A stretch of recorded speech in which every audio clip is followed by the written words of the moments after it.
It was a big news day following a big news night. We got a lot to cover this evening. The Dan York State of Mind program is brought to you in part by Lookout Rhode Island and Takeo Comfort Solutions. Good evening. Welcome to my State of Mind. We're also going to continue with our theme this week and talking to the chair people of the various campaigns for the president.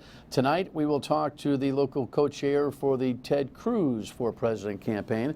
His name is Lester Olson, and he is not authorized to speak for the campaign, but he has his own feelings about Ted Cruz. It's amazing the rules and regulations that these organizations put on their loyalists, but it's all the same thing. Anyway, let's talk. We got a big rundown. Let's kick over to this camera, which is our rundown camera. And it is a chess match, no doubt about it, when it comes to the Supreme Court situation. Late this morning, the president, according to this headline right here, chose Merrick Garland. And he was all pretty choked up about it. It was kind of a nice touch in the Rose Garden. Let's roll it. President Obama introduced his Supreme Court nominee in the White House Rose Garden. After completing this exhaustive process, I've made my decision. Today I am nominating Chief Judge Merrick Brian Garland to join the Supreme Court. 63-year-old Merrick Garland became Chief Judge on the U.S. Court of Appeals in Washington, D.C. in 2013. He is a respected liberal born in Chicago. He graduated from Harvard Law School. This is the greatest honor of my life, other than Lynn agreeing to marry me 28 years ago. For me, there could be no higher public service than serving as a member of the United States Supreme Court. If confirmed, the new justice will replace conservative Antonin Scalia, who died suddenly last month, and that could change the ideological balance of the court for years to come. And that's exactly what Senate Republicans want to avoid. President Obama knows that with this nomination, he'll be facing bitter opposition in Congress. Almost immediately after Scalia's death, Republican leaders promised not to hold confirmation hearings or vote on a nominee until after the next president is sworn in. It is the president's constitutional right to nominate a Supreme Court justice, and it is the Senate's constitutional right to act as a check on a president and withhold its consent. In pushing forward with his nominee, President Obama says he is fulfilling his constitutional duty and called on senators to do their jobs. Well, this is going to be an interesting battle, right? So the Senate's saying, nah, we're not getting into this. We're not even going to open up the hearings. The president has done his job and made the nomination. Now, you could say that the president didn't have to do that and is continuing to divide the country. You could also say the Republicans are playing with political fire here by saying that they'll take their sweet time and they have no interest in reviewing this candidate at all in this calendar year. You know, I think it's principle for the Senate until the polling data comes up and shows that their Senate contested races in certain states are in trouble, and then all of a sudden you may see a hearing. Or Hillary Clinton could win the presidency, and you may see a hearing for this guy between November and January. Why? Because he may be the most conservative guy they could possibly get against the new administration and Hillary Clinton, or God forbid for them, Bernie Sanders. The chess match is unbelievable. Will people really get upset about this? I don't think they're going to focus on it until after July. There's too much Trump in the air. But once they do, it's going to be really interesting. I would say stay tuned because this story is not yet written. And those tears for the judge, I thought they were heartfelt and it was very human. It may be the most celebration he gets in this whole process. All right, Trump rolls again. Now we've got the latest data in. It is 4 out of 5 headlines from last night. He gets 3 more wins, and now we see that he actually did take Missouri by 0.1 of a point. So it was 4 out of 5 with John Kasich doing his thing. Here's a wrap-up.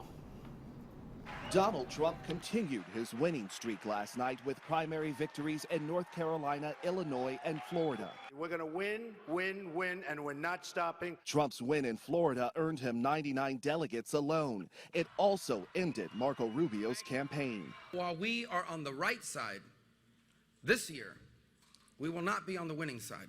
In Ohio, Trump fell to the state's popular governor, John Kasich. In Missouri, the race between Trump and Ted Cruz is still too close to call.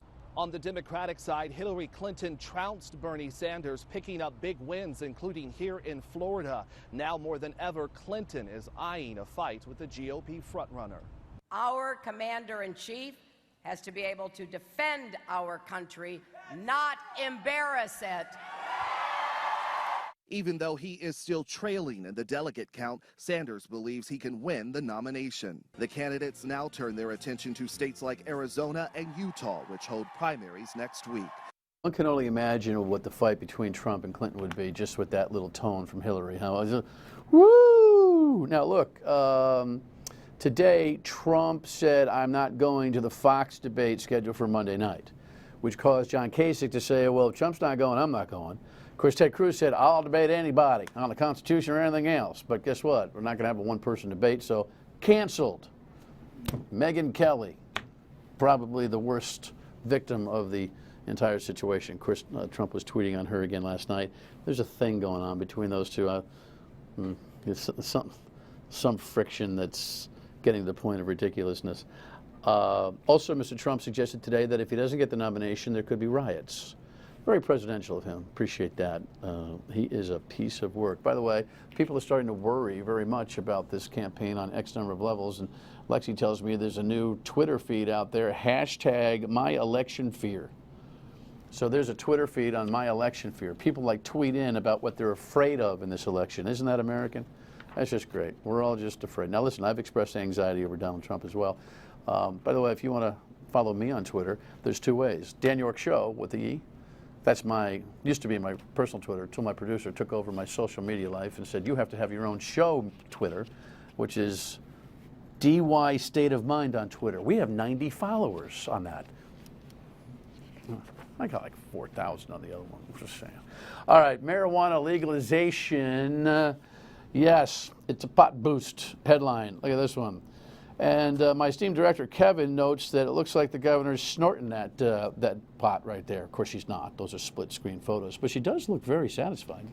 But she also says she's going to take a slow road to legalization, as if she actually imbibed before she commented. Right, so I am looking at whether Rhode Island should legalize recreational marijuana. I don't want to rush into it, though, because there are issues of safety for kids. How do you regulate it properly? I have been in discussion with the governor of Colorado, and our staffs are talking, just to lessons learned from them. They've had a couple years of experience. They've made some mistakes, which they'll be the first to admit, and so I want to learn from them. So if we do it, we get it right. There's some talk at the General Assembly of maybe putting it on the ballot to ask the voters their opinion of should we do this, and I would be open to that because I think it's a big issue and it would be good to know where the voters stand. All right, I'm kidding about the governor, right? She seems very lucid there, right there. Hey, listen, I think that's an interesting approach. I've been staunchly against this for reasons that I'm starting to lose, well, let's put it this way, my argument's starting to lose its effectiveness. And it certainly did the other night when Andrew Horowitz, an esteemed attorney from Roger Williams University and co-chair of the legalization group there, made some salient arguments. I recall you on this. What I see, I've been a practicing criminal defense lawyer for 30 years. What I've seen is the war on drugs, and in particular the war on marijuana, having a devastating impact on low-income communities and most particularly communities of color. Our enforcement of the marijuana laws, all of our drug laws, is extraordinarily discriminatory. He makes some good arguments. Go back to that show, February 19th on foxprovidence.com and watch it as they really handled me in the debate. I mean, I was rendered useless. Not because I was high, but because I had no answers for them. Undocumented licenses here. Okay, that's a really stupid thing. I wrote it. You know, undocumented licenses, what does that mean? They're actually called special driving permits. Here's the headline on the debate. More and more rallies going on, but surprisingly, State Police Colonel Superintendent Stephen O'Donnell supports it and then defended it, calling into a local radio show today. If I felt that this was something that was negative, I wouldn't even be talking to you about it. So this makes sense. So the governor would say it's about safety. The superintendent of the state police made his own arguments on it regarding insurance and accountability. The problem is that you could cancel your insurance after registering your car the next day around here, even though that's against the law. We don't have the software from the Division of Motor Vehicles to actually track you down for that. So the whole notion that we're going to get the driver special permit people to buy more insurance is an interesting one. I'd like to see more details on that. But again, I raised this question for you, and that is, if the illegal is working a legal job, perhaps illegally, but the government then says, you know what, even though you're working it illegally, we're going to legally tax you, and you legally better pay us the legal taxes. And they do. Why do we prevent them from legally transporting themselves via vehicle on the infrastructure the taxes legally pay for to that illegal job that they're doing legally, which is legal once you pay the taxes on it? Did you get all that, Cal? No. You didn't get it. Let's go back to the marijuana store then. It's just like, it's complicated. We need immigration reform, don't we? All right, he's sticking around. Good news today for Rhode Island fans. Danny Hurley looked Rutgers in the eye and said no. These tweets came out at CBS late this afternoon from John Rothstein. His commitment to the kids at Rhode Island was ultimately the deciding factor in his decision. I ask you this. This is interesting. Have you ever had a situation where a job was created for a purpose, but everybody that looked at the job thought that there was only one man or one woman absolutely perfect for the job? That is a rare opportunity. They were going to pay him $2 million a year, approximately, 7 years, and probably would have rolled over guarantees of time to go to his home state of New Jersey and coach the Rutgers team, which is in the dumper in the Big Ten, and would have taken a long time to make a recovery in the Big Ten. Danny must have thought two things. I don't have the energy for that rebuild, and I'm about ready to really make something big happen at URI, so I'm sticking around. It's a good decision for Rhode Island, and I wish him the best of luck in that decision. Good news all the way around. All righty, so today's subject matter is to talk to the co-chair of the Cruz campaign. Here's the latest headline after last night. Marco Rubio's loss is Ted Cruz's gain in the new poll, and there was an invitation from the Ted Cruz camp last night. To those who supported Marco, who worked so hard, we welcome you with open arms. There you go. Lester Olson is the co-chair of the Cruz for President campaign here in Rhode Island and the head of the Pawtucket Republican City Committee, correct? Yes. Welcome to the broadcast. Thank you, Dan. What is your thought after last night's developments? Well, we didn't do horribly. The Cruz people didn't. I was looking at North Carolina numbers, and I think Trump got 28 delegates and Cruz got 26. So other than really losing Florida, I think we're going to be pretty competitive with the numbers. Cruz and Trump really have the only path to get to the number that they need to have a majority of delegates at the convention in the summer. All right, when we come back, we'll ask Lester why support Cruz, and we'll talk a little bit about the strategies to climb that path or to travel that path. Stay with us. But first, I must tell you about my friends at Cumberland Kitchen and Bath Design Center. Look, the process at Cumberland Kitchen and Bath Design Center is simple. A designer, like my designer, Rita Beck, will come to your home and evaluate your situation with what's called a free measure. You may want to move some walls around, you may want to change the entire decor. You know why you want to remodel. They'll show you how you get it done. The process is a joy, and what's really key here, because I know a lot of you are nervous about, oh man, the expense, and you tell somebody you're going to do your kitchen, they say, oh yeah, that's a big project. I told folks it was going to take 3.5 weeks. Most of my friends said, yeah, park 7. Guess what?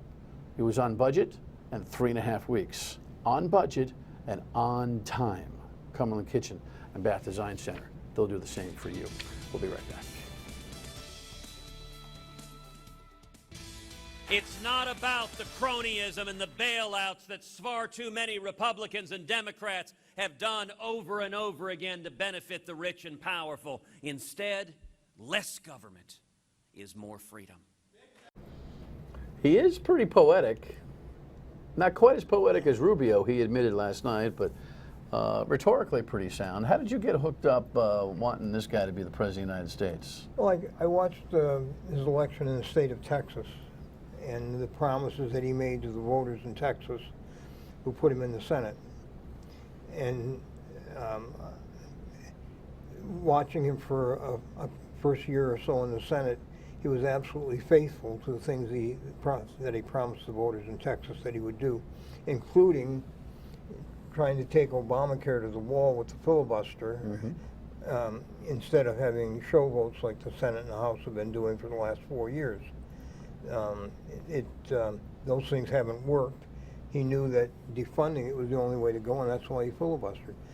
He's been willing to take on not only the Democrats, but those in our own party who stood in the way of doing what he's promised the voters to do, and what many of them also promised their voters that they would do.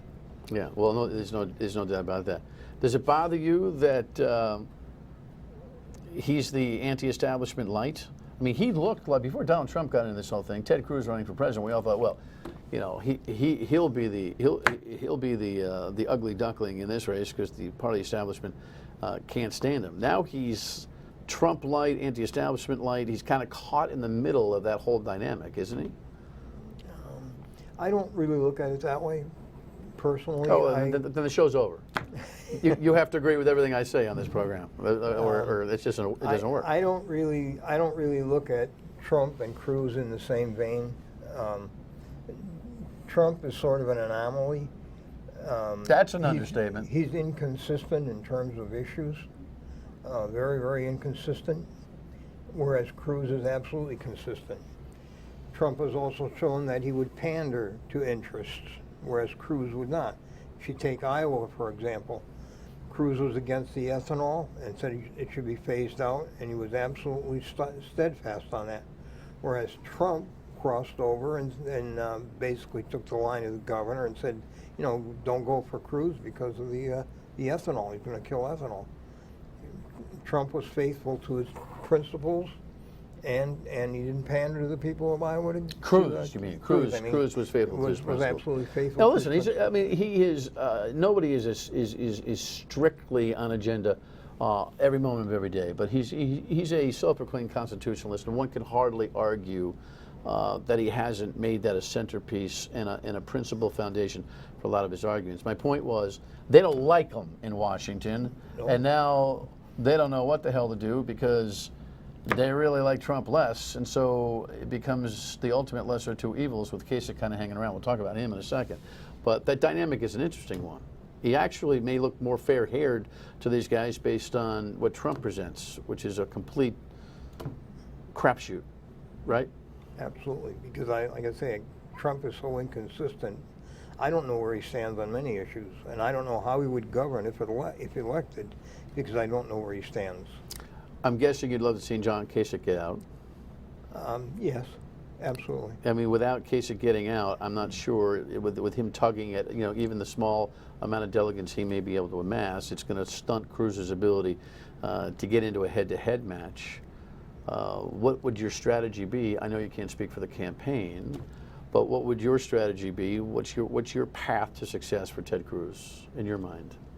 Well, obviously it would be easier if Kasich dropped out as Rubio did last night, because I've seen in a lot of polls that say head-to-head, Cruz beats Trump, because Trump seems to have a ceiling of about 37 to 40%, whereas Cruz is almost a second choice of almost everybody that had a first choice candidate that was someone else. So people that supported Rubio, Cruz is their second choice in a vast majority of instances, and a lot of polls record that, and the same with a lot of the other candidates that were in the race. So obviously it would be much better. With Kasich staying in the race, it's much more difficult. What do you think people don't know about Ted Cruz that would make them feel better about Ted Cruz? When people say, I don't know, he unnerves me. I'm not comfortable with him. He's a right-wing lunatic. What would you say to people in Rhode Island, since it's such a strange place for a guy like Ted Cruz to gain any traction? What would you say that you think mitigates the worry? Well, is there anything? Rhode Island voted twice for Reagan, and Ted Cruz is about as close to Reagan as I've ever seen since the 1980s. On policy? On policy. But he's also, like I said, he's also very honest. I think you can trust him with to fulfill the promises he makes, no matter what they are. Even with what went on in Iowa with Rubio and all of that? Yeah. Yeah, you still feel he's not beneath the dirty tricks of the politics of the game? No, that was the thing with Carson. That was a CNN. I mean, with Carson, that was a CNN news report that said something rather strange about Carson. That he wasn't. He was going home to Florida to get a change of suit, and then going on to Washington D.C. instead of New Hampshire. And some volunteer in the Cruz campaign tweeted something about it looked like Carson was quitting. That was the slant of the CNN story. There was no lies going on. So you're giving a pass on that, and I'm glad you got it. It was Carson. It wasn't Rubio. When we come back, who would Cruz marry up with in this campaign? We'll talk to the co-chair in Rhode Island about that next.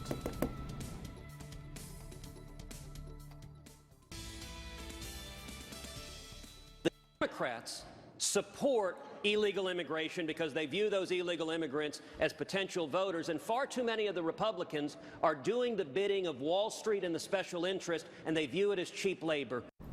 The ongoing issues of the day, of course, Donald Trump and Ted Cruz on immigration is an interesting debate back and forth.